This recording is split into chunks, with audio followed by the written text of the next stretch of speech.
Tak dobré ráno všetkým. Ja som tu dnes taký predrečník, že vás tak nejako zobudím a potom tí ďalší vám povedia niečo užitočné. Chceli odo mňa, aby som teda povedal niečo o usability. A ja som sa rozhodoval, že akú tému si teda vybrať. A podľa mňa úplne najužitočnejšie, čo sa dá o usability hovoriť, je, že ho propagovať. Hovoriť o usability testoch a pokúsiť sa to zaviesť do čo najviac firiem, pretože to môže veľa ľuďom pomôcť. Ako zistíte, že potrebujete vo vašej firme robiť usability testy? Ak hoci kto vo vašej firme hovorí vety ako ja viem, čo ľudia chcú a je to toto, všetci ľudia milujú, ak o webe hovoria týmto spôsobom, tak buď sú to ľudia, ktorí si niečím ako usability testy už prešli a sú strašne skúsení a naozaj vedia, čo hovoria, alebo je to jednoducho tým, že si myslia, že sa ako keby spoliehajú na vlastnú skúsenosť a to je asi ten najväčší zradca pri vyvíjaní webu. Keď si sa hovorilo, že politika a futbalu rozumejú všetci, dnes sme dospeli do štádia, kedy aj webu rozumejú všetci a mám veľa skúseností od rôznych mojich známych, že veľa ľudí vo firmách, šéfov a podobne sa snaží hovoriť do webu, aj keď povedzme mu úplne nerozumejú. A tam nastáva často problém, že ako ich presvedčiť a usability testy, keď si na vlastnej koži niečo, keď uvidia ľudí, ako používajú stránku, tak to ich väčšinou vie celkom dobre presvedčiť. A ešte veľmi častý spôsob vyjadrovania niektorých ľudí je, že čo sú slepí, veď to tam majú napísané. Veľmi často, keď niekto nahlasí nejaký bug alebo nejaký user niečo nevie nájsť, tak zvykne používať tie výrazy ako lamer a podobné veci. A práve usability testy spôsobom, ako úplne si zmeniť ten fokus človeka a prestať si o druhých ľuďoch myslieť, že oni sú hlúpi, oni nevedia používať stránku, to my programátori sme to dobre navrhli, logicky, správne. Takže toto ak niekde budete vidieť, ak sa takto niekde začne veta, tak už hneď viete, že OK, že stop a začneme niečo robiť.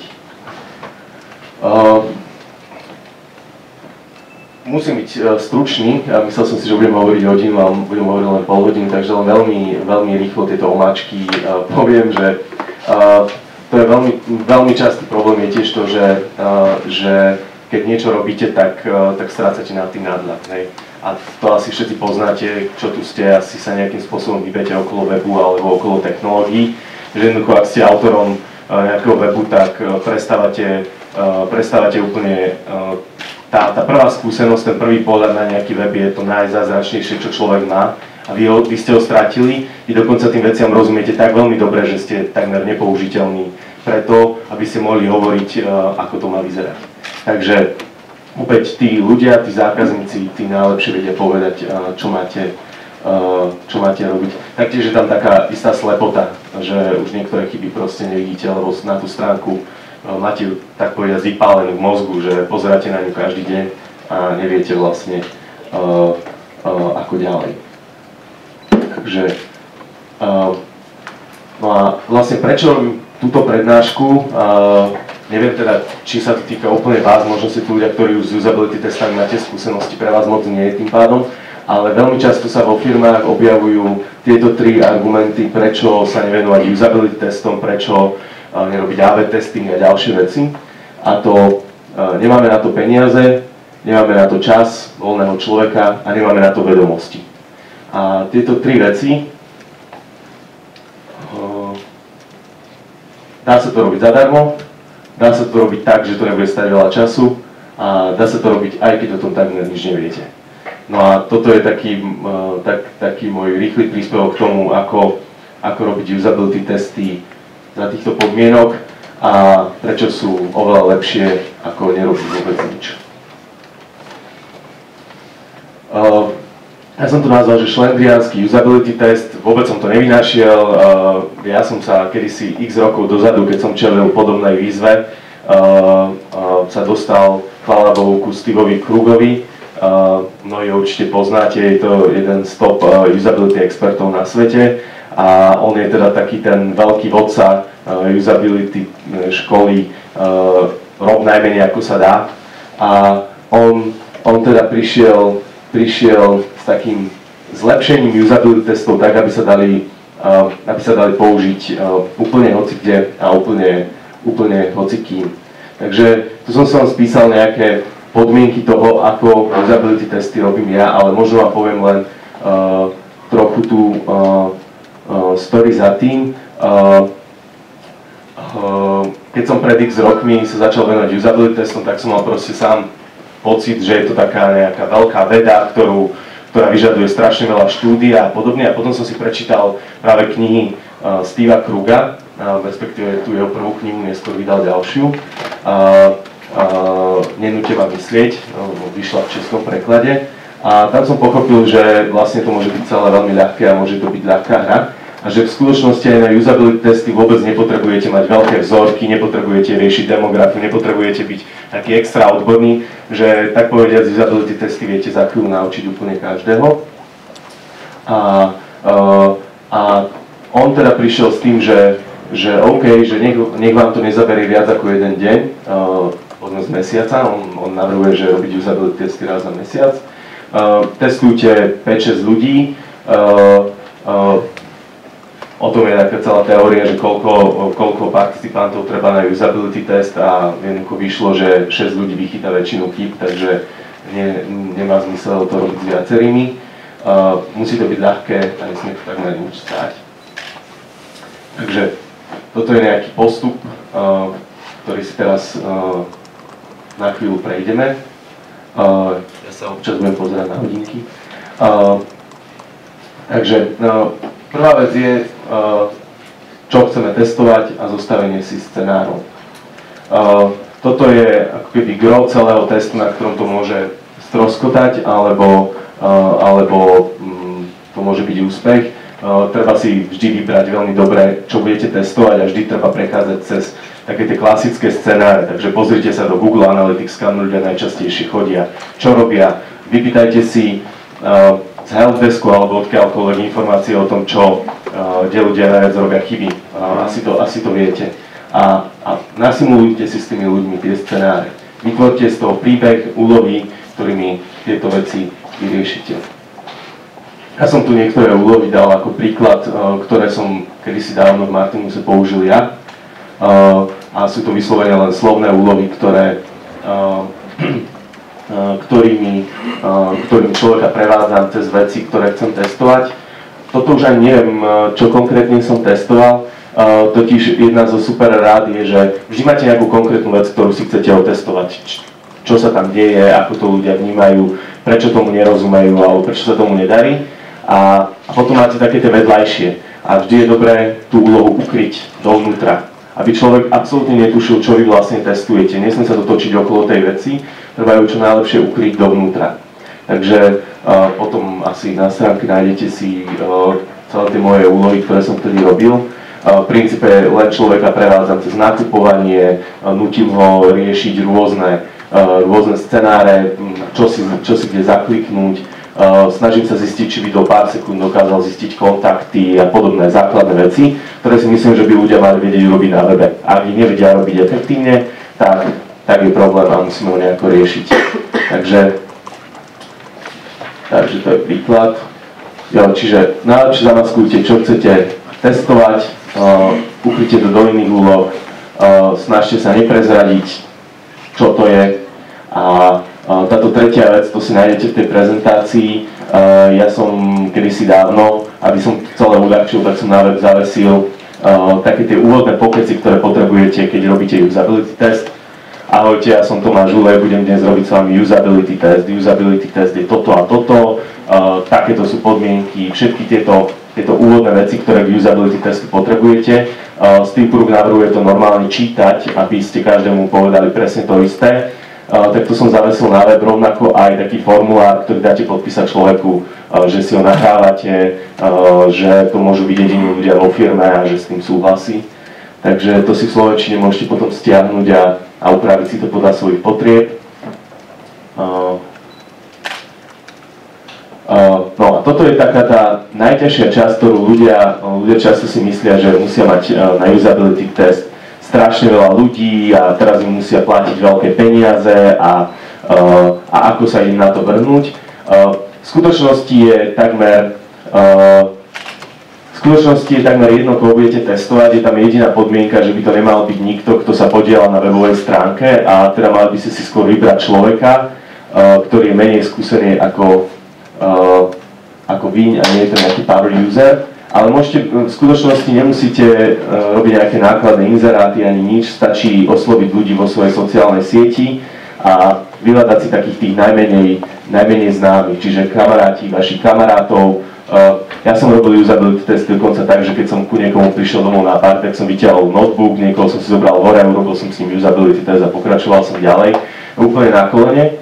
A potom som si SME a Martinu sa začal ešte lepšie pomáhať a ja som to je len ako príklad toho, že dá sa s týmto tak kreatívne narábať. Ja som vyrobil si takú stránku sme.sk/beta, na chvíľu som mu zavesil na titulnú stranu SME, kde bol obyčajný formulár, kde mi človek o sebe povedal základné veci a jednoducho vyzval som ľudí, že máte radi SME, pomôžte nám, že keď vyplníte tento formulár, občas vám pošlem nejaký mail, občas sa vás možno budem chcieť niečo opýtať, občas vám možno ukážem službu skôr než ostatným ľuďom a budem chcieť vedieť názor a vy nemusíte zareagovať, nebudem vás spamovať, vyplňte tento formulár. Za pár hodín sa tam nazbierali stovky ľudí, ktorí boli ochotní, lebo majú radi nové veci a tak ďalej.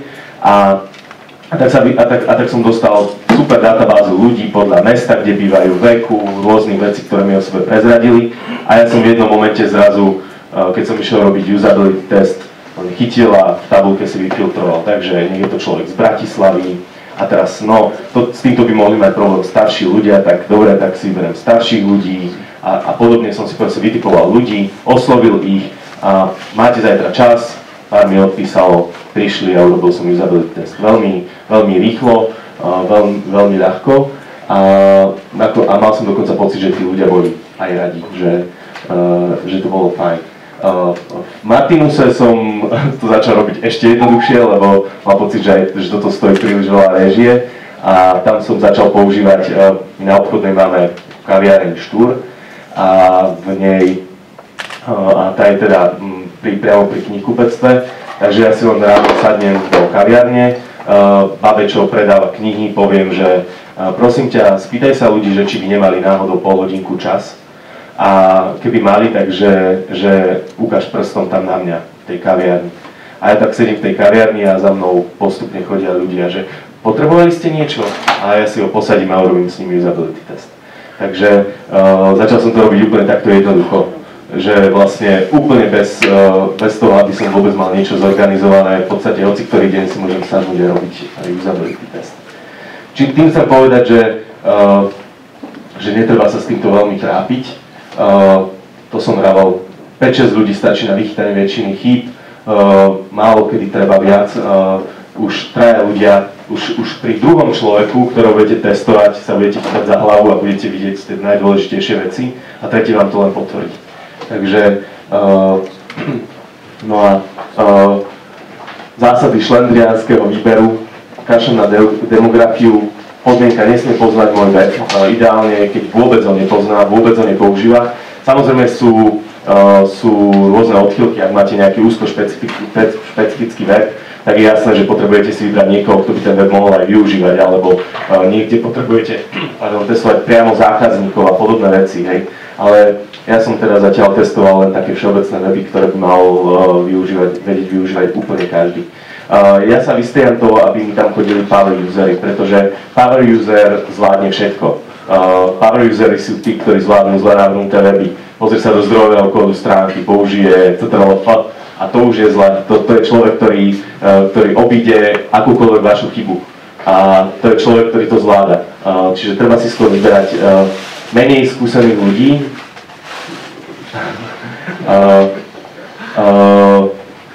Jasné, ako toto som už na nejakej prednáške mal a hneď sa každý zasmial na tom, že žena a teraz akože, aby nevzniklo nejaké feministické hnutie.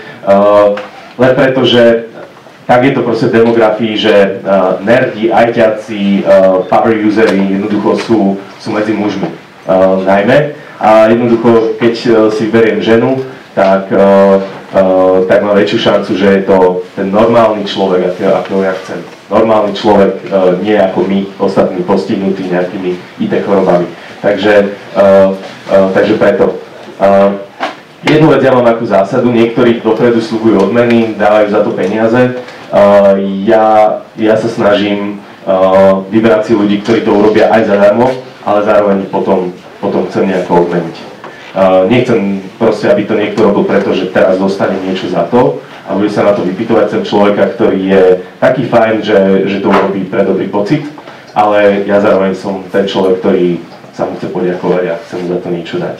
Ale prekvapenie, akože keď robím usability test, ľudia na konci väčšinou sa veľmi zdráhajú si vôbec niečo zobrať a veľmi sa opúňajú, lebo majú pocit, že ja som to robil pre dobrý pocit a to je asi správne. Čiže oni to robia pre dobrý pocit a ja im potom niečo za to dám.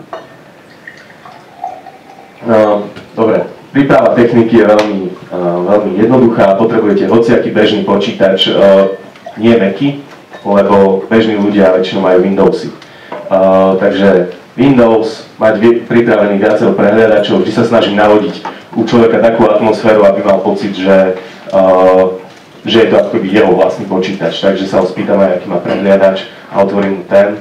Vyčistím ho, aby ho nič nenavádzalo cez URL adresy a podobné veci, aby mal úplne holý počítač. A jediné, čo tomu potrebujete, teda je mikrofón a software na nahrávanie obrazovky. Ja používam Camtasia Studio, je veľa bezplatných možností, keď budete robiť na diaľku, dá sa robiť aj cez Skype, jednoducho hocičo, čo vie nahrávať naraz zvuk a obraz z obrazovky. Toto vám úplne stačí. Potom už len tie vytlačené scenáre s nejakými úlohami a tie papiere na podpis.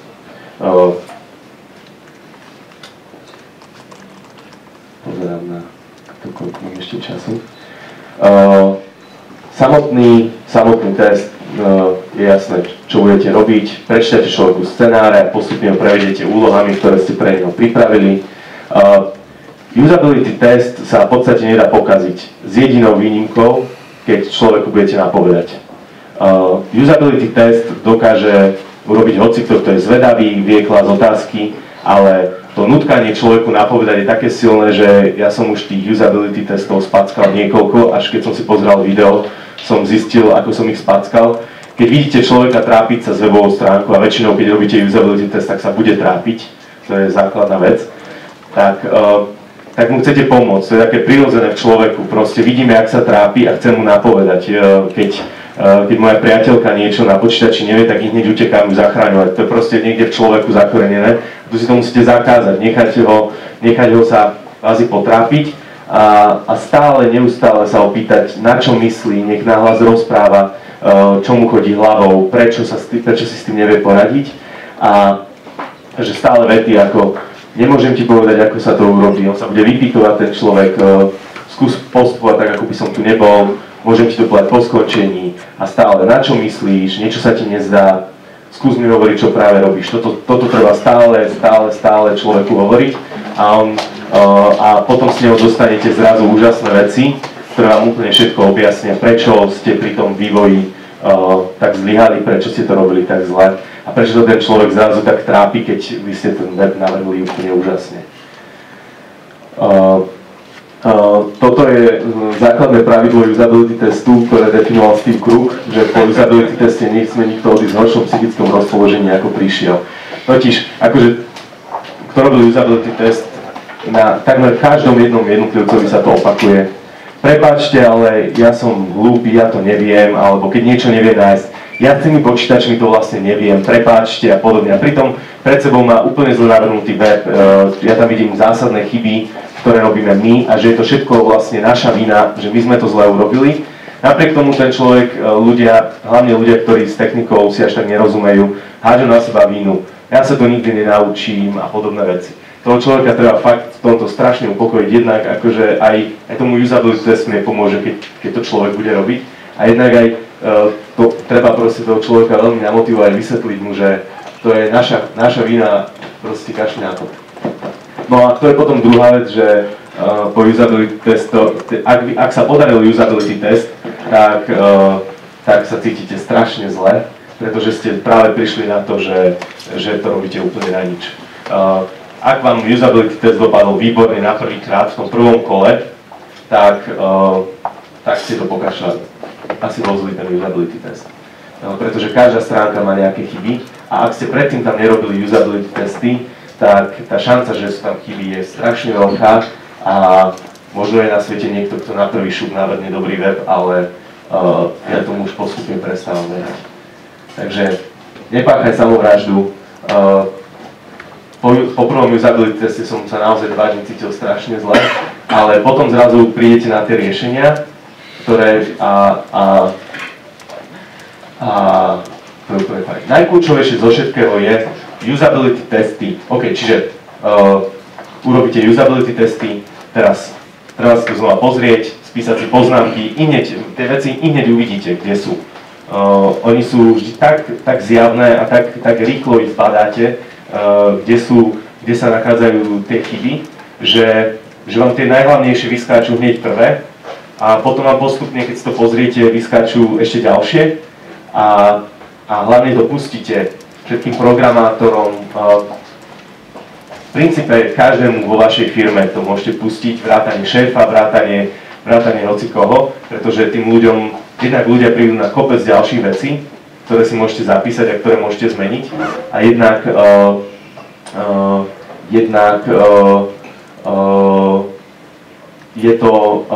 to fajn aj pre ich pohľad, pretože na budúce robí to zázraky vo firme, kde ukážete usability test, lebo na budúce už nikto za vami nepríde s tým, že prečo sú tí ľudia hlúpi alebo podobne. Keď im proste otrieskate o hlavu to, ako tí ľudia sa trápili, tak už nikto nepovie takúto vetu. Nikto.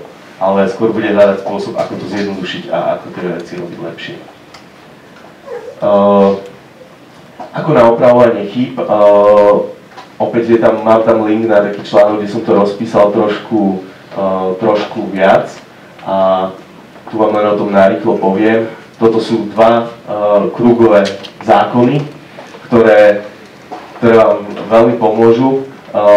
Základ krugovej metódy je, že urob najmenej ako sa dá.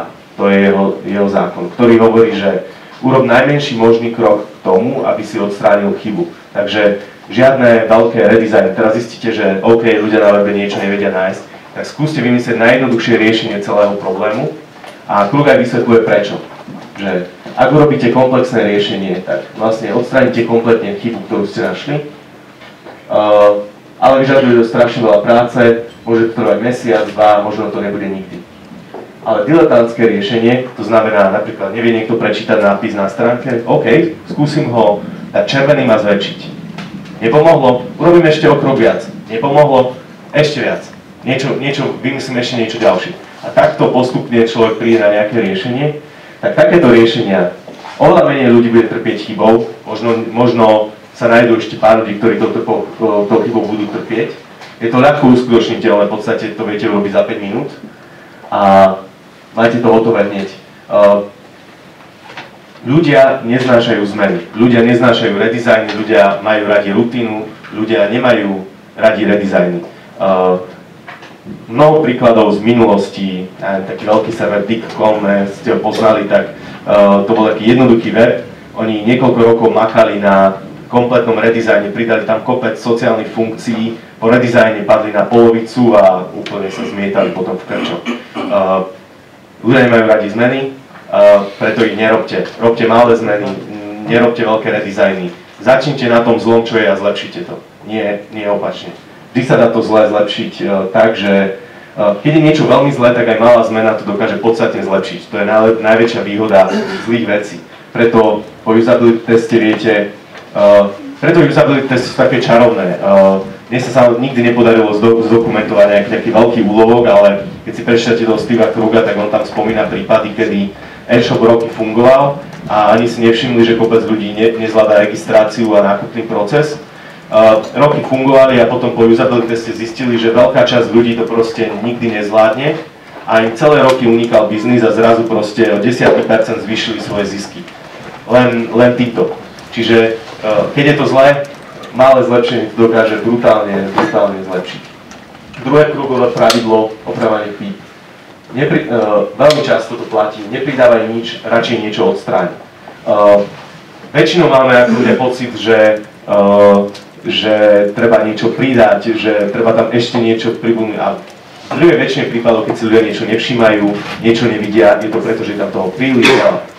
Nie preto, že by to tam nebolo. Takže rozmýšľajte nad tým, ako veci zjednodušiť, nie skomplikovať. Po usability teste by nie vždy to teraz strašne generalizujem, ale často pomôže vymazať ruch okolo a nechať tú dôležitú vec. Namiesto toho, aby ste pridali nový prvok a podobné veci. Takže odoberať viac ako pridať. A túto celú prednášku som sa mohol vykašľať a dať vám iba tento jeden slajd. Ak ste ešte nečítali, vysoko odporúčam. Sú to knihy navrhnuté tak, že ich prečítate za jednu cestu lietadlo a samotné knihy sú z hľadiska usability výborne urobené, sú vtipné a keď chcete robiť usability testy, tak hlavne tú druhú v nej je úplne všetko, čo k tomu potrebujete. Aj to som ja a to je všetko. Dobre, tak ďakujem pekne.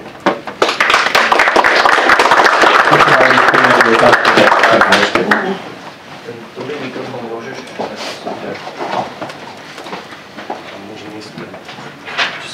Ahoj. Ja by som sa chcel spýtať, sme teda z gaming branže, trošku špecifické, ale tých 6 ľudí sa mi zdá strašne nízke číslo. Proste ja som zvyknutý na veľký audience, proste veľa ľudí a každý niečo chce. A keď si vyberiem 6 ľudí, tak mám strašnú obavu, že ma zavedú zlým smerom. Možno gaming je špecifický v tom, možno je gaming práve špecifický v tom, že tam veľmi záleží na nejakom asi vkuse ľudí a či sa im niečo páči vizuálne a podobné veci, že? No, jednak to, ale jednak aj tie riešenia, v podstate všetko, čo si povedal, mám hlavu petu len proste na... Ja sa bojím aj na 100 ľuďoch urobiť z toho záver, lebo proste fakt každý je nejak a to je tam strašný rozdiel. Je fakt, že nemôžem si zobrať staršie panie, aby to testovali. Jasné. No, asi sú dve rozdielne veci, že jedno je nejaká zákaznícka spokojnosť a nejaké testovanie, že čo ľudia chcú za hru a podobné veci. A druhá vec je, že či tú hru napríklad dokážu prejsť. A o tom je práve usability. Že, ja neviem, kľúčik sme ukryli v Dume za také a také dvere a či proste ľudia sú schopní to nájsť, ako sme to zamýšľali. Či pochopili tú pointu. A na toto stačí, myslím si, nevyznám sa v hrách, ale myslím si, že na toto stačí aj tých 6 ľudí. Mohol by som to ukázať, asi by to bolo komplikované. Na internete si nájdete, robil to Nielsen a ešte jeden pán, roky dozadu, strašne veľký výskum. A je taký krásny graf, ktorý to ukáže, že počet nájdených chýb a počet ľudí. A tá krivka ide po 6. človeka takto a potom začne byť takmer rovná. Proste každý nový človek pridá už potom také minimum poznatkov. Samozrejme, že aj tie poznatky sú fajn, ale ak hľadáme najväčšie chyby a chceme pomôcť, chceme urobiť efektívne riešenie problému, tak v podstate tých 6 ľudí nám nájde tie najdôležitejšie veci. Čiže asi by som celkovo dizajn a či sa niekomu páči modrá, zelená farba a podobne, to je niečo, čo je trošku mimo oblasti usability testovania, lebo nikdy sa v usability testov ľudí nepýtam, či sa ich tá stránka páči. Pretože každý mi povie niečo iné a nikdy si z toho nič neviem zobrať. Len ja som v zásade nehovoril ani o tom vkuse, lebo páči, nepáči, to je fakt špecifická vec, ale neviem príklad. Hovoril si, že preplácané weby sú zlé, ja s tým plne súhlasím, len je problém napríklad u nás, že keď tam nedáš asi tie informácie, tak tí hráči sú strátení. A teraz pridáme komponentu, ktorá mne sa javí skvelá, ďalším 50 skvelá, že ti napríklad hovorí, že si momentálne v rebríčku tenisovom na nejakom mieste a tým pádom ťa to navádza, že vlastne by som mal niečo robiť s tým, aby som išiel hore. ale zase pre mnohých ľudí je to neprehľadná komponenta a proste my sa dostávame do blúdnych kruhov, lebo z tých 6 možno treba povedať, že čo to je tu a treba povedať, že paráda, že viem, čo mám robiť. To je celé, som tým povedať. Neviem, ak budete robiť nejaké také usability testy na tých ľuďoch, tak sa ich hlavne netreba nikdy pýtať. Neviem, možno neviem poradiť špecificky na nejaký herný segment, lebo možno to vyžaduje niečo viac než weby. Pri weboch sa veľmi často vychádza z toho, že ľudia poznajú tie základné prvky a vlastne ten nejaký náš mentálny obraz je približne podobný u všetkých ľudí. Ale nikdy sa im nepýtajte, či sa im to páči, nikdy sa im nepýtajte, že či by to tam chceli mať alebo nechceli mať, kým to sami nepovedia. To je základ. Pretože keď sa ich spýtate, tak ich vlastne navediete na to, že sa začnú nad tým zamýšľať. A v skutočnosti by to možno nikdy neriešili. Vy im ten problém vlastne vyrobíte. Takže ideálne je, povedzme tak, urobte verziu s tým rebríčkom a bez nej a dajte to ľuďom hrať a vymyslite nejako, zamaskujte to, že Kvázi ako AB test toho. Áno. A nič sa ich nepýtajte. A vyslovene sa sústredte na to, či ich bude vyrušovať. Keď sa ich budete pýtať, nad čím rozmýšľajú, tak v jednom momente narazia na ten rebríček a začnú sami rozprávať, čo si myslia. A tam to asi najlepšie uvidíte. Ale to je veľmi špecifické, asi záleží od problému. No.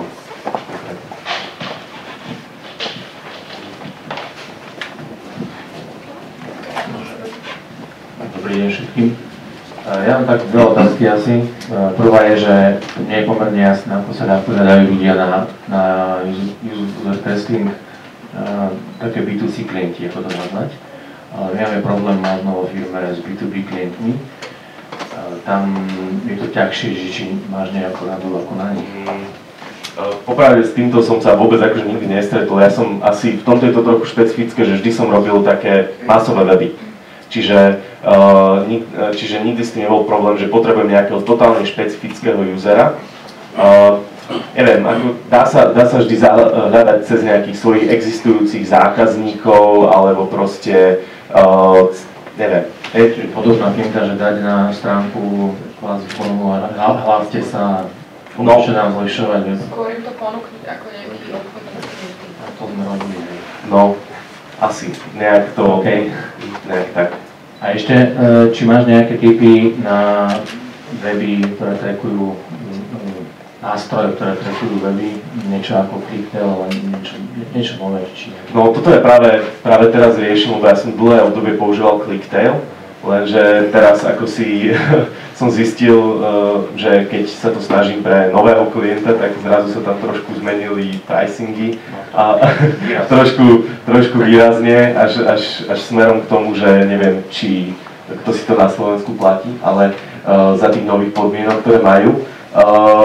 Niekto tu minule, keď som tu rozprával, tak potom poradil InspectLab, ale ten sme skúšali nedávno a rozbil nám stránku a tak asi zhruba po pol hodinu ľudia z Internet Explorer 6 a 7 nemohli nakupovať, takže sme to museli hneď dať preč a na helpdesku mi tiež nevedeli pomôcť, už prestali s nami aj komunikovať, takže asi si to neobjednáme. A komunikujú tak, že po 2 mesiacoch odpíšu. No, mne odpísali hneď a potom znova. A stále hovorili, že už to zmenili a že už to bude fungovať, ale nič nefunguje. Takže už tomu trošku prestávam veriť. Ja totiž mám veľmi rád to, čo ClickTail robí, že vlastne nahráva, že okrem všelijakých tých heatmap a štatistík, že usera nahráva. V podstate je to taký usability test v malom. Aj keď vám ten človek nič nepovie, je nemý, ale keď si napozeráte pár videí tých ľudí, tak veľa vecí viete vyriešiť ešte rýchlejšie. Len ako si teraz postrádame riešenie, ktoré by toto robilo nejak rozumne, takže neviem poradiť. Ak niekto vie... Môžem poradiť Mouseflow. Áno, to som videl, ale tam sme mali tiež nejaký problém, ale... Ešte sú Crazyek a Usabilo veľmi dobré a tie práve združujú nejaké nástroje. Hej, ale robia úplne aj to nahrávanie? Treba dať do Smashing magazínu najlepšie UX nástroje, vypluje to a treba sa tým, je ich asi 50 takých článok. Okay. A to si možno pozrieť, ale ten Crazy mu viacero dizajnerov profesionálov odporúčalo, že je dobrý. Myslím, že aj nahráva, ale nebudem. Ja mám práve pocit, že tých nástrojov je veľa, ale tí, čo nahrávajú, práve tak veľa nebolo, ale to je možno stav spred pol roka, keď som trošku viac to sledoval. Oni pridávajú tak tie rôzne feature. Lebo pre mňa samotná akože hitmapa je fajn, to je tak, že raz za čas si pozrieť a potom po zmene si ju opäť pozrieť, ale niečo, čo by mi každý deň pomáhalo sa rozhodovať, tak na to ja väčšinou okrem týchto nástrojov potrebujem aj túto osobnú skúsenosť, potrebujem si to odžiť s tým človekom. Takže preto to nahrávanie je super a usability testy sú ešte lepšie, len predsa len je fajn môcť to robiť úplne hocikedy aj o polnoci. Takže tak. Posledná otázka možno. Potom ešte v tezobe môžete sa porozprávať. Ďakujem. Ja by som sa chcel spýtať, ako to je vlastne s tými videami. Ty si spomínal, že z Camtasie vlastne šeruješ, ak som to dobre pochopil, videa potom s týmom. Nevyužívaš teda vôbec nejakú observation room, že to tí ľudia pozerajú priamo počas toho testingu, lebo ja napríklad mám skúsenosti, že robím tieto testy. Ľudia väčšinou sú lení už pozerať videá, však to zabere kopu času, kdežto v tej observation room tam si to už pozrú a zoznamia sa s tým. Jasné. Toto je jedna z vecí, ktoré som ja kvôli komplikáciám, aby som si to strašne zjednodušil, tak som jednoducho prestal riešiť, pretože je to pre mňa ďalší technický náklad a ďalšie organizovanie. Organizovať ľudí, aby v ten deň tam boli, aby to pozerali. Aj mňa to trochu stresovalo z začiatku, že niekto iný ešte čumí a neviem čo. A zároveň som si povedal, že chcem trochu ušetriť čas tých ostatných ľudí. Aj keď im to chcem ukázať, tak povedal som si, že nezabijem s nimi že celému týmu a celý deň, aj tak mi tam potom všetci neprídu. Tak som si jednoducho povedal, ja to nahrám, sprístupním kompletné nahrávky a ja im to tak povediac predžúvam. Čiže ja tie videá vlastne nastrihávam. Ukazujem im tam najskôr svoje veci, že zaujímavé časti a potom si vytipujem jedného takého referenčného usera, ktorého pustím celého. A snažím sa urobiť to čo najstručnejšie, aby som tým ľuďom to vedel zostriať, ukázať povedzme za pol hodinu všetky dôležité momenty, ktoré si ja myslím. Isté, možno prídem o ten dôležitý feedback, že ja som niečo nevidel a vystriel som to. Je to riziko tohto postupu, hej. Určite je najlepšie to, čo hovoríš ty, super. Tak je to najlepšie, tak by to malo fungovať. Ale pre mňa je to technický náklad navyše a komplikácia, ktorú som si dovolil odpustiť a urobiť to ešte šlendriánskejšie. A pozerajú to teda tie videá? No jasné, akože za tú chvíľu, keď si tam posadíš, tak vlastne sa ani nestihnú nudiť, pretože im tam dáš dôležité momenty. To je ako pozerať zostrih zápasu namiesto celého zápasu. Ďakujem. Máš ešte niekto ďalšie otázky? OK. Ďakujem pekne.